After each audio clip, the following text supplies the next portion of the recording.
morning, ladies and gentlemen. I would like to welcome everybody who took their time this morning and join us and listen to the live webinar with Infinitum Copper.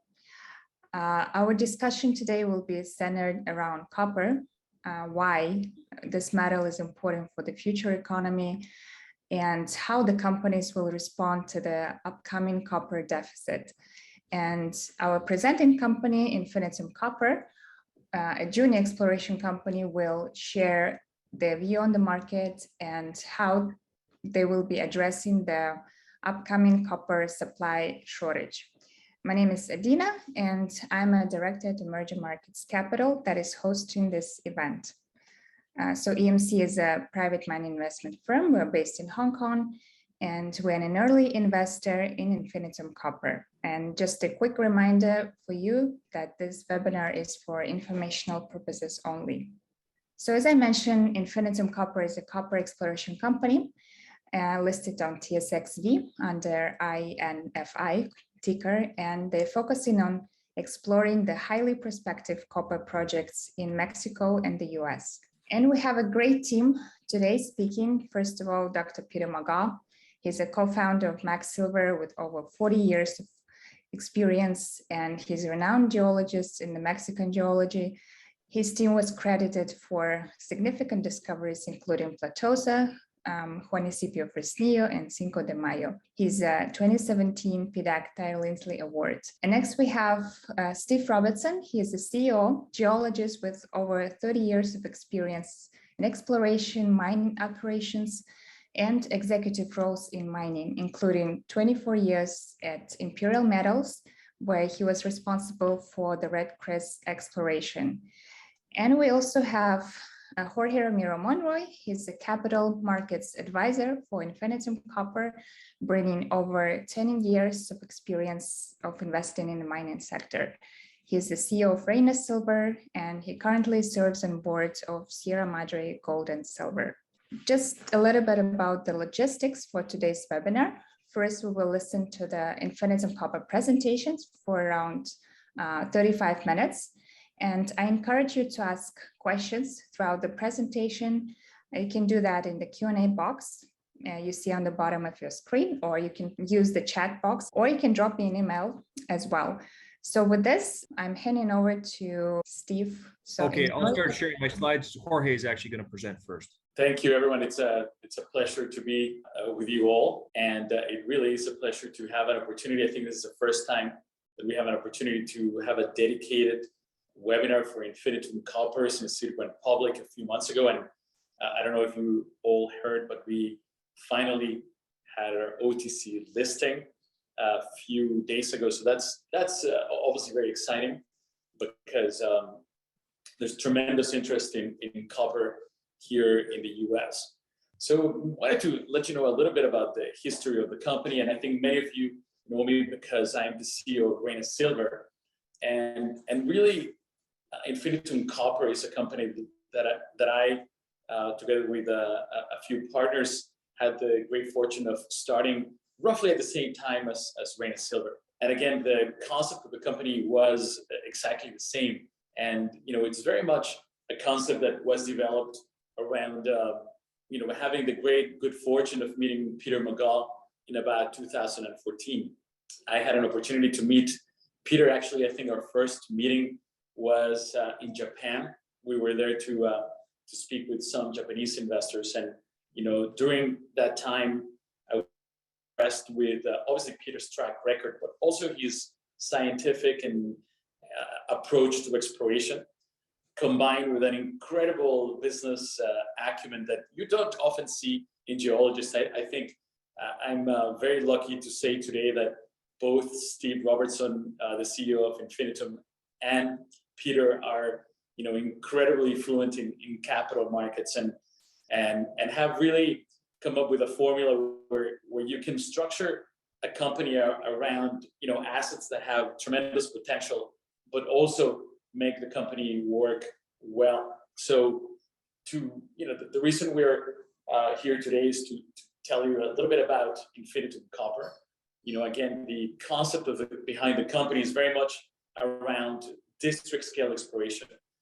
this is a concept that gets thrown out there by various companies. And I think both Steve and Peter will go a little deeper into what that means. But in essence, from a capital markets perspective, I'm going to steal a phrase that I heard Peter use yesterday in a meeting we had, which was, our focus is not so much on short-term NPV, but long-term IRR, which is actually a wonderful way to think about the kind of exploration we do. In other words, at the end of the day, the capital markets are looking for the most efficient use of capital. And the bigger the project and the higher the grade is what really gives you the chance to create a mine that can be long-lived and profitable, and that can withstand market cycles. So what we put together is quite exceptional. We have two assets, one in Mexico, one in Arizona.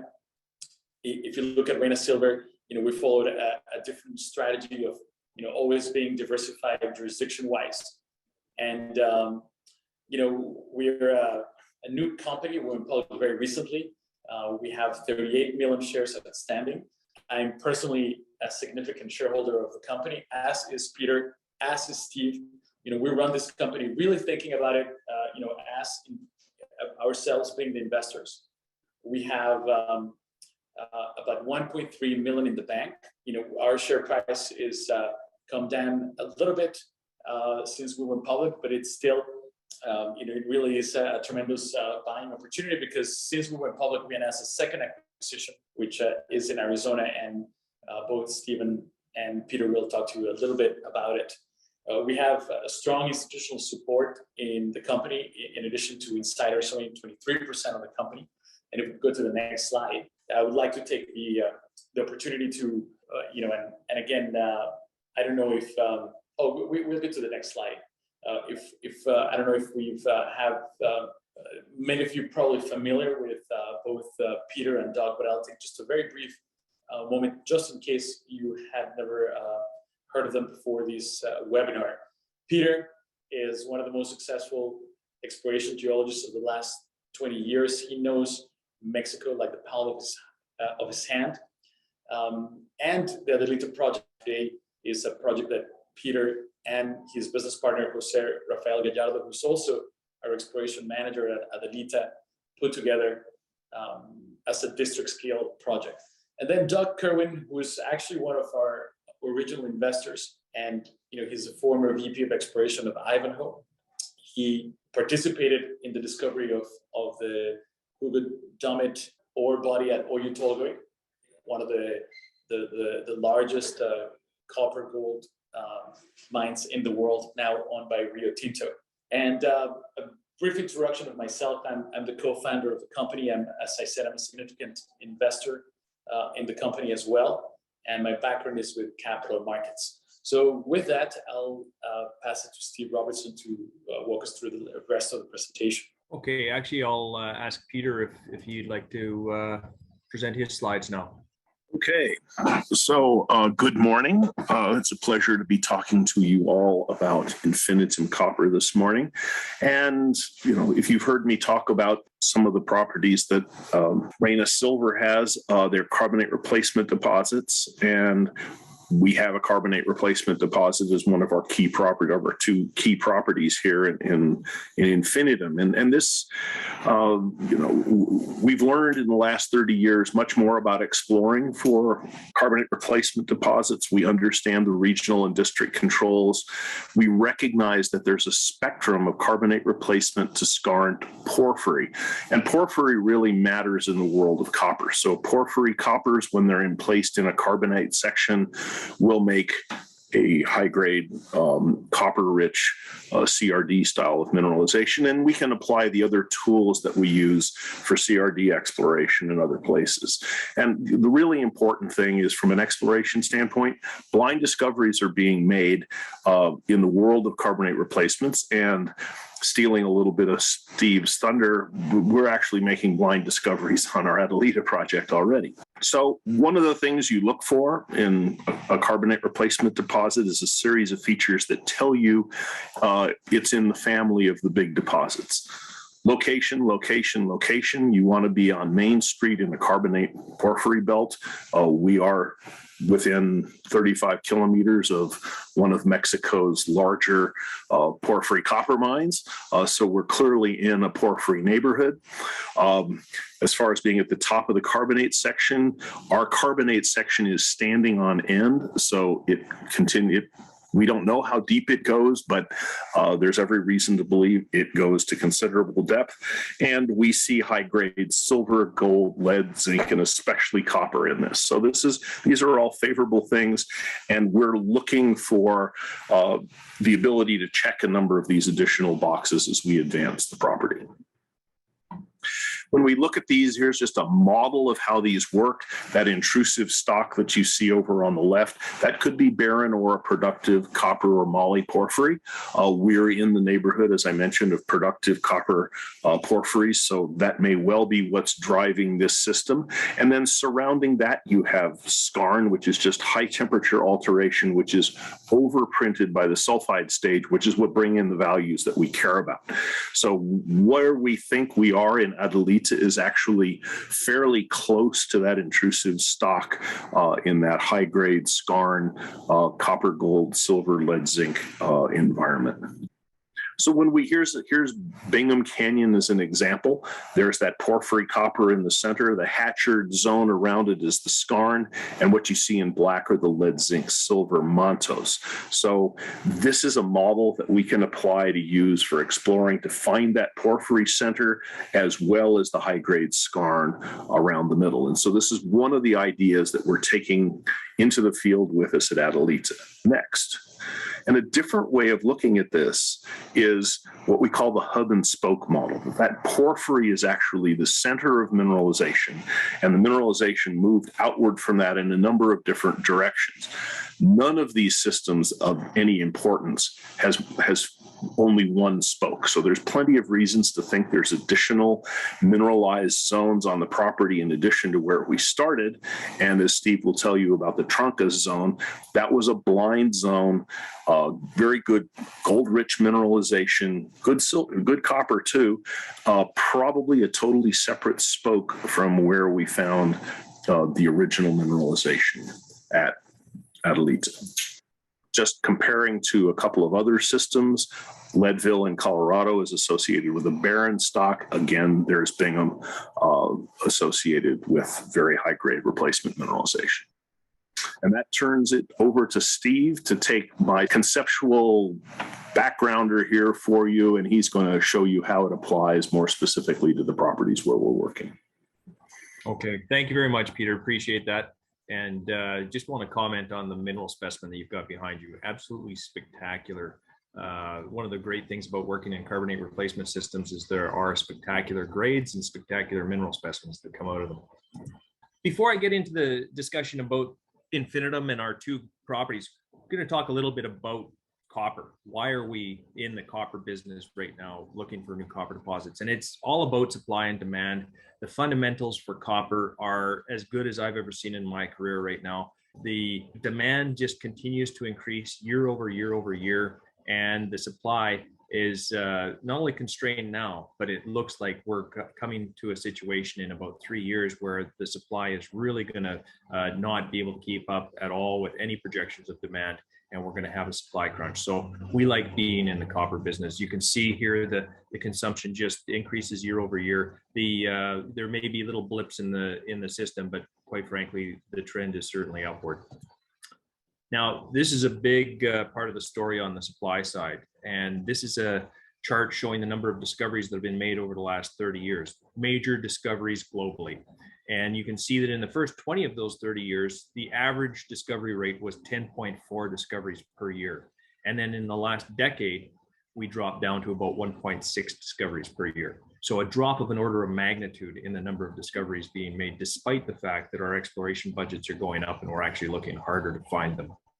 So this is a pretty good indication. We all know how long it takes to get a copper mine into production. So this is the looming deficit that is headed our way. And just on top of all of that, you can see that the three different charts here are showing the different types of major producers of copper, porphyries on the left, and then IOCG skarns and magmatic sulfides in the middle, and sediment hosted in VMS on the right. Overall, the trend for the existing mines is for the head grades to be going down. The head grades are going down in almost all of the mines in the world. That's just a natural phenomenon. So this just exacerbates the supply issue.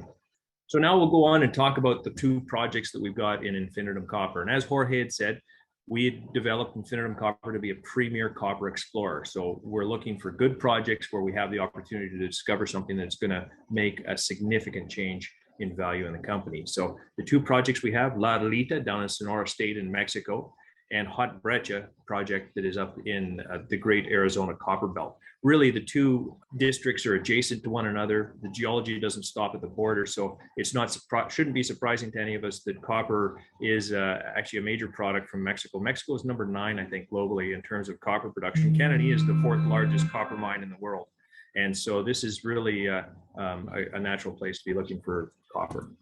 We'll look at Adelita first. This project is in Sonora State, but it's actually straddling the border with Sinaloa. We're right next door to the Alamo Dorado mine. So that was a mine that was in operation until 2017 when the resource there was exhausted. We think that that's part of the same mineral district that we host on our property, driven by the same intrusive. So we control the entire district as far as we know, except for the part next door that's already been mined out. We have an option to earn 80% on the project, and we'll form a joint venture 80-20 once we've satisfied the earning conditions. Now there's a better look at the project. You can see the exploration zones that we've identified on the property. They're all shown as the yellow ovoids. Mezquital that you see in the center left, that's the buried intrusive that Peter was talking about. And then the showings that we see around that are all high grade copper mineralization, skarn mineralization as per his model. Now, the 3 red dots, or red stars, I'm sorry, are something that we should pay attention to. Those are all brand new discoveries this season. So this is a very target rich environment, and I'm not surprised that we were able to come up with 3 significant new showings. The first one up on the top right hand side, this one is actually called Cerro Grande footwall. So the main zone on the property is Cerro Grande. That's a high grade copper silver skarn. We found a new showing that was just 45 meters in the footwall from that. So effectively doubles our tonnage potential in this area. And then we went 800 meters to the west and we found the Perico showing. And it appears as though this is the other side of the fold. When the guys were mapping in here, they found out that this is actually a big anticline, and the limestone that hosts this mineralization is folded. Where that horizon comes back into the ground 800 meters to the west, sure enough, there's high grade copper silver skarn over there. And that fold, actually, interestingly enough, closes about 1.2 kilometers to the south. So that stratigraphy all the way along that fold closure could be prospective for the same type of mineralization.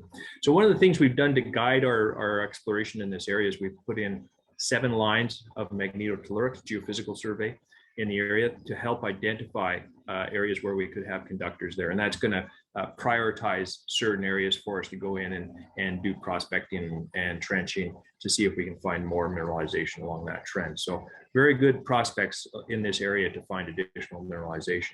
And then the other new showing down here at Las Trancas is, brand new discovery, trench down there returned over 9 meters of 16.5 grams gold and 2% copper. Spectacular mineralization. We don't know anything about it at this point, but we've got a bulldozer down in the area opening up additional trenching to see if we can get a better handle on the controls of mineralization down here. And we've got a diamond drill that's turning right now up in Cerro Grande. Once we have a better idea of the controls on mineralization here, we'll be bringing a diamond drill down to this sector of the property to see if we can expand on that to depth. But just before we leave this slide, I want to point out to you the scale of this. From the center of Mezquital over to Cerro Grande is at least 3 kilometers. Going down to Las Trancas, that's 5 kilometers. Going over to the old Alamo Dorado mine, 7 kilometers. So this is a big system. And the geographic size of it is really a good indicator of the strength and longevity of the system. These long-lived multi-phase systems are the ones that get big and rich, and that's what we're looking for. So we're off to a very good start here at La Adelita. And this is just demonstrating the hub and spoke model that Peter was talking about. We've got a lot of these radial fractures that happen. Of course, when the intrusive comes up into the crust, it creates this radial fracture pattern. And all those radial fractures act as plumbing conduits, taking the fluids with the metals out into the surrounding areas. And when they react with the limestone, they deposit the high-grade mineralization there, as they have done at Cerro Grande. So all of these areas out here are highly prospective for additional high-grade mineralization. Put in this slide just to show how little work has been done on the property so far. There's less than 7,300 meters of drilling in total on the property to date. This year's program, we've got budgeted 9,000 meters, so that's going to more than double the total amount of work on the property to date. And there's the program that we've currently got underway. We're in phase 1 of the drilling. We've got, well, phase 1 actually started in October of last fall, where we started the mapping, prospecting, and surface sampling. In January, we started the trenching program. In March, we did the magnetotelluric survey. And the last day of March, we started phase 1 drilling. So 3,000 meters. We're about halfway through this phase 1 right now. And then we'll immediately follow into phase 2, which will be another 6,000 meters of drilling. The difference between phase 1 and phase 2 is phase 1 was based on pre-existing targets. Phase 2 is going to be based on the results from phase 1. So that'll be more of an iterative part of the program. So in total, 9,000 meters slated for this year. We'll probably be drilling until the end of summer to be able to complete this program. And then we'll be reporting on this all the way from, we'll start reporting probably late June and then continue reporting on the drilling all the way through until maybe November or so in the fall. So a very rich news flow ahead of us coming from Adelita. So that's the project in Sonora State in Mexico. The one that we've got in Arizona, we just announced this acquisition about a month ago. It's called the Hot Breccia project. And we put up this signpost at the heart of the property just to show how many great deposits there are in the district. You can see here we've got Resolution, 45 kilometers to the north, San Manuel, Kalamazoo, 35 kilometers to the south. On the backside of this sign is Morenci, 100 kilometers to the east. We actually have a smelter right next door to us, 8 kilometers from the heart of the property. It's only 2 kilometers away from the edge of the property. So in terms of location, it's pretty hard to imagine a property that's got a better location than this one. And there you can see the plan map with all of those great deposits. We've got the total copper endowment actually in brackets beside some of these absolutely giant deposits like Resolution, 60 billion pounds of copper, Morenci, 75 billion pounds of copper, and San Manuel, Kalamazoo, 12 billion pounds of copper. So this is a land of elephants for sure. And there's the property position. You can see Highway 77 actually bisects the property, goes right through it. So location or access is excellent. Smelter right next door. We've got 2 small towns, Hayden and Winkleman, right next door to us. And virtually 100% of the population of those communities would be employed by mining. So a pretty friendly environment to be working in. And there's the Christmas mine that plays in importantly into our geologic thesis as to why we acquired this project. So Christmas actually produced from 1905 to 1981, and total production was about 25 million tons of 1.8% copper. So pretty high grade, modest tonnage. And we think that the mineralization that's there is a good indication of the potential on our property. And this is why. This is a generalized cross-section through the area. You can see the 3 blue units here. They're limestones, and they host all of the ore that was seen at Christmas Mine. And over on our property, we've got those same 3 blue units, the same 3 limestones, but it's covered by this massive Williamson Canyon volcanic unit. So it masks what's going on down below. Now, the analog to this project would be Resolution and the discovery story there. Right next door to Resolution was the magma mine, where they had mined about 20 million tons of 5 to 7% copper, very high grade mineralization. And they thought, well, let's go and take a look for the roots of this beautiful mineralization. And over the years, it took them a few years, but they prodded and poked into the area, and eventually they tapped into Resolution, which is 1.6 billion tons of 1.6% copper equivalent.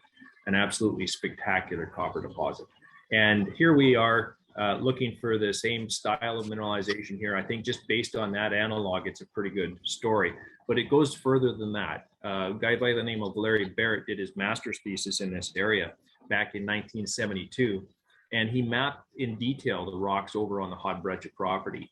And he found that sure enough, there was this massive amount of volcanics that he found there masking what was going on down below. But every once in a while, he would see this.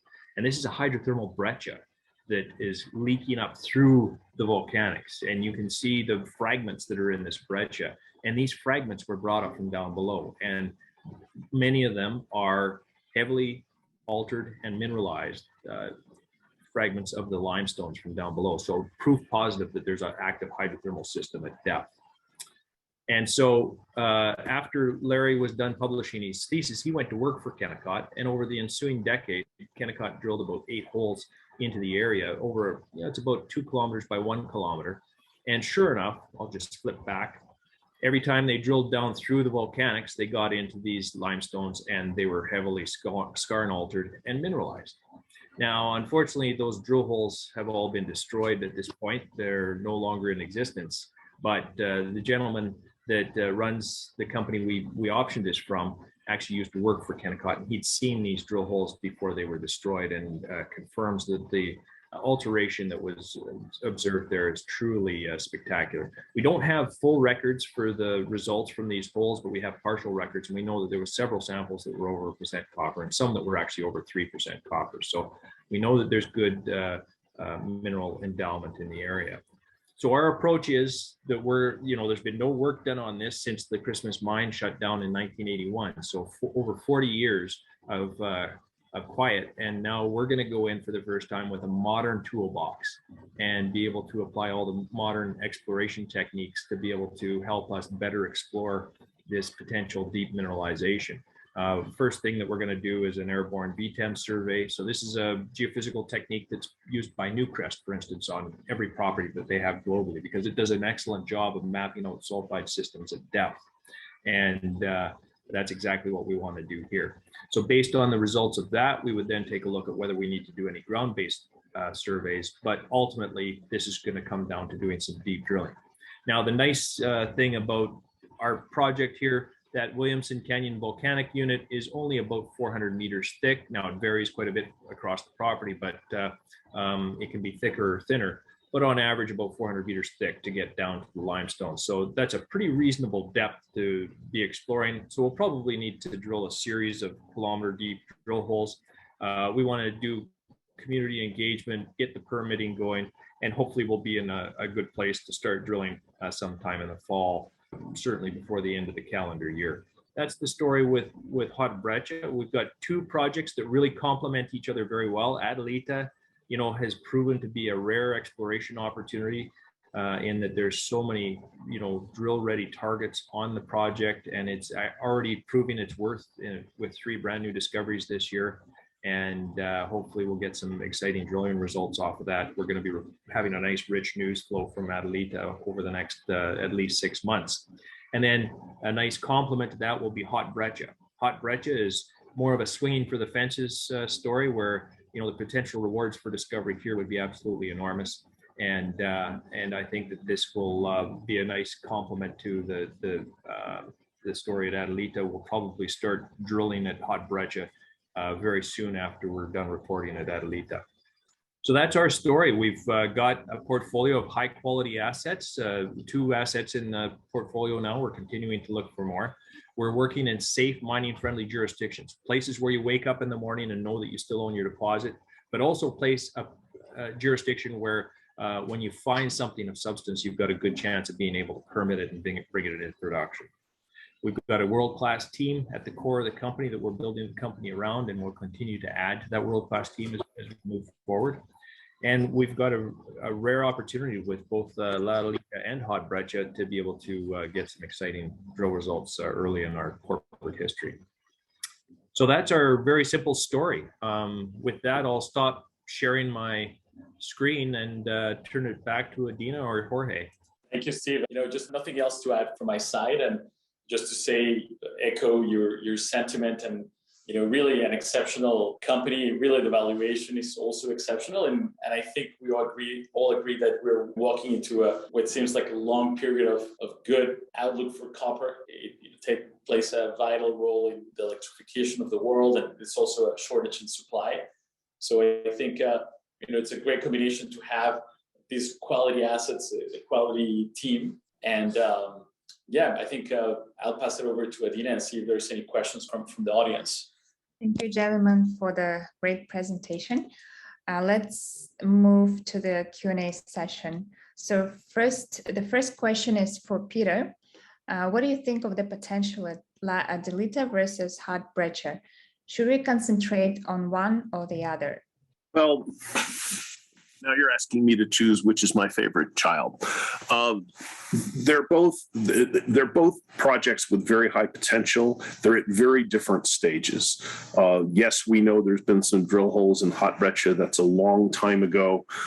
So we have a lot to learn there versus Adelita, where we're demonstrating that driving a bulldozer around even on a fairly casual basis can make major discoveries. So why would you pull yourself away from either one? It's going to take a while to move Hot Breccia forward to the same kind of level as Adelita. So what makes sense is to keep both of them moving forward as the results justify. So I wouldn't say it's either or, it's both.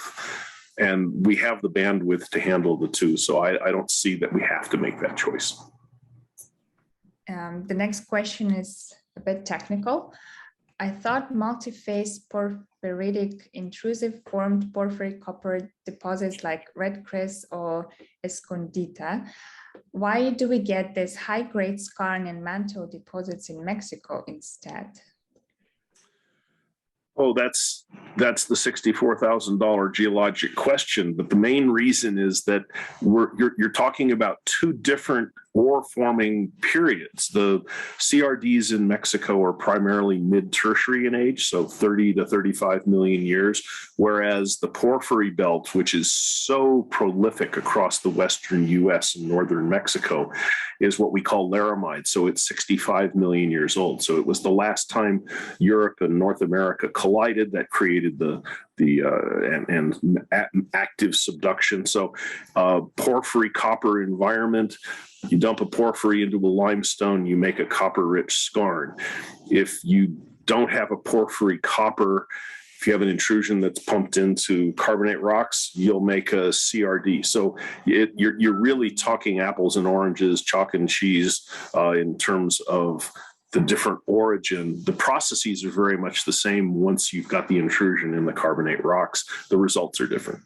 The next question is about the two properties. Have you been to the two properties? And if so, what is your assessment of the potential? Are you at all concerned about permitting or other jurisdictional risks? Thank you, Dina. Yes, I've been to both of the properties, and as stated, one of the principles of the company is we want to work in safe, mining-friendly jurisdictions, and I think that Sonora and Arizona both are great jurisdictions to be working in. They're mining-friendly. That doesn't mean that they're without challenges. There are challenges wherever you go in the world today, and you have to make sure that you're very proactive in the way you approach your communities that you're working in, and that'll all ultimately leads to the ease of permitting. I'll have to say that Rafa Gerardo, who was Peter's partner as much as 30 years ago or maybe longer ago than that, is leading the charge for us down at La Adelita, and he's Sonoran born and raised. He's been working in the area for a long time. He has very good relationships with local communities, and was instrumental in us being able to get the land access agreements with the local ejidos, and that's really critical to being able to get the permitting done. So yeah, we're always concerned about permitting, and I think that we do a pretty good job of it. So I think the prospects are very good for us in terms of permitting going forward. Thank you. So another question for you, Steve. Steve, the labor market in the exploration business has been very tight. Have you been able to retain a good field crew? How will you continue to address this issue going forward? Yeah, well, we've got an excellent crew out in the field at La Adelita. As a matter of fact, it took us a long time to go public, and we had acquired a great crew through Rafa, and we didn't want to let them go. So even before we had gone public, we started our exploration down on the property to keep the crew engaged and make sure that we didn't let them go. So, and it's really through connections with myself, with certainly Peter, who has been working in northern Mexico, that we're able to attract some of the best geologists around. And it's obviously paid dividends to us with 3 brand new discoveries on the property already. That's pretty rare to be able to come up with 3 new discoveries on one project in a single exploration season. So I think that really shows the quality of the crews that we've got. It's a tough market for sure, but I think that we're keeping ourselves ahead of the crowd in terms of being able to retain good crews. Great. Jorge, the next question is for you. It's actually about the EMC and the gold companies. The EMC has, quote, incubated 2 gold companies, a silver company and now a copper company, which is Infinitum. And Infinitum's new discovery of spectacular gold grades may challenge the idea that La Adelita is a copper project. Are you considering transferring the asset to a different company in the group? Oh, that's a great question, and I think there's a portion of it that I'm going to ask Peter to answer, because I've learned not to talk geology in front of geologists. But the answer is I believe this is clearly a copper dominant project, but it might well have a very powerful gold component, and that's a little bit of the beauty of the geology in Mexico. It is, these projects are polymetallic. Again, I'll let Peter comment on that before I say something crazy, but really the way that we see it as EMC, we do have a portfolio of assets focused on commodities, and at the moment we think we have the most value with the dedicated management, with the dedicated team. And let me also address the question before, because I wanted to add something to what Steve said regarding the team. And one of the things that I think it's very important, our companies, were not just put together, the teams were not just put together in a rush. Steve, Peter, and Rafa Gallardo, and all the geologists who are working for us really have been working as a team for decades. I think Peter and Rafa Gallardo in Mexico have been together for over 20 years. And that's something that's really remarkable. The facility of operations, the efficiency, the incredible hit, from the samplings. They take, thousands of samples, all of them come mineralized. They do a trench, it's mineralized. They drill, Rafa Gallardo is an incredible driller. I've been following his career for years, and he has an incredible rate of hitting on his drill campaign. So it's not, what we're trying to do at CMC is not just create we're not creating stocks. We really are to create real companies based on real assets, and we want to be here for the long run. And then with that, maybe Peter, I don't know if you could address the comment about whether Adelita is gold or copper. Well, Adelita is a district.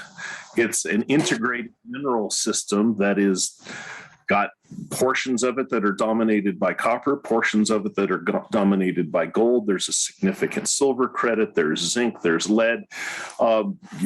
Especially in the world of copper, nature is not quite as selective as people's marketing concepts tend to be. That there's no such thing as a pure copper company or a pure gold. Well, there can be pure gold companies, but it's nice to have a copper or a gold credit in your copper company. Take a look at Bingham Canyon, for example. They've been in production as one of the world's biggest porphyries for over 100 years, and the cost of operations are covered by the gold credit. You could say something similar about Resolution, or something similar about Grosberg and Arian Jaya. It's a great thing to have a precious metal kicker in your big copper deposit. So, it's the nature of the beast when you have a large, complex, well-developed mineralization system. You're going to get lots of other metals that come along for the ride. And, if Reyna Gold wanted it as a gold property, they should have put their hand up earlier. Yeah, we're not going to transfer this out of Infinitum. The next question is for Peter and others. I don't know who will take that question, but basically, how have you been able to manage and plan COVID-19 protocols in the present and future? Yeah, I guess, do you want me to take that one, Peter? Go ahead, Steve. Yeah. Well, we do have very strict protocols, and in particular, when we were in the height of COVID, we really were careful about making sure people got tested on a regular basis. We were very careful about people rotating in and out of the project. And we actually struggled with it a bit because there were missed shifts, right? There were people that actually stayed at home and didn't show up for their shift because they had tested positive for COVID. So we actively managed it. And I think we managed it effectively. We never got to the point where it stressed the program because we didn't have enough personnel on site. So I think that, and that's another thing what I was talking about earlier, working with the local community. We have 3 villages that are very nearby that we draw a lot of our workforce from. And so the last thing we want to do is be seen as the company that's bringing COVID into the area and infecting the local village. So I think that we've been very proactive in the way we've managed COVID, and we'll continue to be very careful as we move forward. Thank you. And the next question, the market turmoil in the past months has given a lot of investors cold feet. Will this affect the ability to raise capital and keep the company properly funded? So I'd like to take that question, Vina. And, I think all of us here have I'll maybe speak for myself, but, I'm 47 years old and I've developed most of my career in the mining space during bear markets. So I think I have a PhD in raising money during difficult times. So, these are definitely tough times. I'll tell you one thing that's unique about our company is, maybe not, you might be aware of this, but EMC is based out of Asia, out of Hong Kong. And historically, we have been financing all our companies with money from Asia. And, that capital is a lot more patient. They're not so fussed by the markets. Of course, they are sensitive to the markets just the way we all are. But in Asia, they really do have a very different relationship to commodities. I think in Asia, here in the US, people think of commodities more as an asset class, another thing to invest in. And of course, in the last 6 months, it's started to become topical. But, in China, for instance, I moved to Hong Kong 15 years ago. And, when I got there, you went to a town and then you came back 3 years later and you had skyscrapers. And, that movement when people move from a village to a city and then they have to buy a refrigerator, a car, that first move from like say lower middle class or poverty to middle class is actually what consumes the most commodities and specifically copper. As you know, it's used for everything. So in Asia, people have a much more intimate relationship with commodities. They understand that in order for their economies to grow, they will need more copper than exists in the world. And on the other hand, they have an affinity for hard assets. So the kind of investors that come into our financings are long-term investors. They're really here for the long term. And because of that, I'm very confident that we will be able to maintain our companies exceptionally well financed, even during these difficult times. Thank you, Jorge. There are no other questions. Then I guess we will be wrapping up our webinar. And for more information, you can also check their website, infinitumcopper.com. It was a great presentation. Thank you, gentlemen, for joining the webinar. And thank you, everybody who listened to the webinar. And thank you for asking the questions. Enjoy the rest of your day and see you next time. Thank you. Take care. Thank you very much. And Thank you. thank everybody. Take care.